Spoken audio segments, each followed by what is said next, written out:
প্রাণঘাতী ক্যান্সারে আক্রান্ত ক্ষমতাচ্যুত প্রধানমন্ত্রী শেখ হাসিনা। এমত অবস্থায় তার নেই কোনো রাজনৈতিক আকাঙ্ক্ষা। যতদিন বেঁচে থাকবেন রাজনীতি ছেড়ে পরকালের পাথেয় জোগাড় করতে চান তিনি। শেখ হাসিনার স্বাক্ষর করা এমনই একটি বিবৃতি সামাজিক মাধ্যমে ঘুরছে।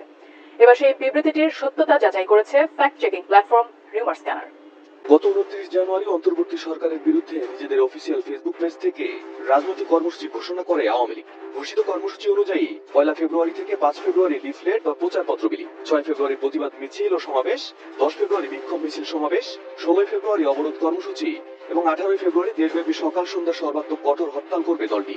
এছাড়া ছাত্রলীগ সভাপতি ও সেক্রেটারির সই করা সেই বিজ্ঞপ্তিতে শেখ হাসিনাকে প্রধানমন্ত্রী হিসেবে উল্লেখ করা হয়। যে বিশ্বাসগুলোকে আমরা মিউচুয়াল ট্রাস্ট ব্যাংক পিএলসি বিশ্বাস করি প্রবল ভাবে, একে অপরের বিশ্বাস হয়ে। Mutual trust bank, you can bank on us. সম্প্রতি শেখ হাসিনার দেয়া বিবৃতি দাবি করে ফেব্রুয়ারিতে হরতাল ও আন্দোলন বিষয়ক জরুরি বিজ্ঞপ্তি শীর্ষক শিরোনামে একটি বিবৃতির ছবি সামাজিক মাধ্যমে ঘুরছে। বিবৃতিতে বলা হয়, প্রিয় দেশবাসী, আপনারা নিশ্চয়ই অবগত আছেন যে আমি শারীরিকভাবে অত্যন্ত অসুস্থ। প্রাণঘাতী ক্যান্সার আমাকে ধীরে ধীরে মৃত্যুর দিকে ঠেলে দিচ্ছে। এমত অবস্থায় আমার কোনো প্রকার ক্ষমতা বা রাজনৈতিক আশা আকাঙ্ক্ষা নাই। আমি আজ স্পষ্ট জানাচ্ছি যে বাংলাদেশ আওয়ামী লীগের ফেসবুক পেজ হ্যাক করে বিএনপি জামায়াতের লোকেরা বিভিন্ন উস্কানিমূলক প্রোপাগান্ডা ছড়িয়ে আওয়ামী লীগের শান্তিপ্রিয় নেতাকর্মীদেরকে হরতাল, অবরোধ সহ জ্বালাপোড়াও কর্মসূচির দিকে চালিত করছে, যা অত্যন্ত নিন্দনীয় ও ঘৃণার কাজ। আমি বারবার বলেছি, আমি এখন শান্তি চাই, পরকালের পাথেয় জোগাড় করতে চাই। আমি দ্ব্যর্থহীন ভাষায় বলতে চাই, আমি এখনো বাংলাদেশ আওয়ামী লীগের সভানেত্রী এবং আমি এসব সন্ত্রাস ও জ্বালাপোড়া কর্মসূচির সাথে আমার বা আমার দলের কোনো সম্পর্ক নেই।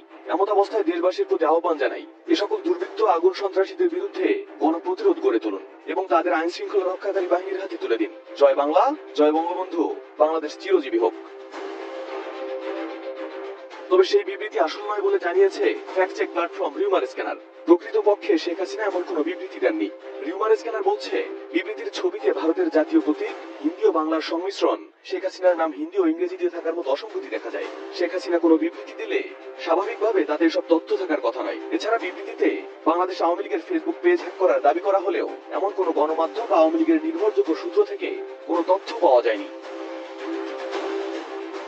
Arif Hasan, ATN news.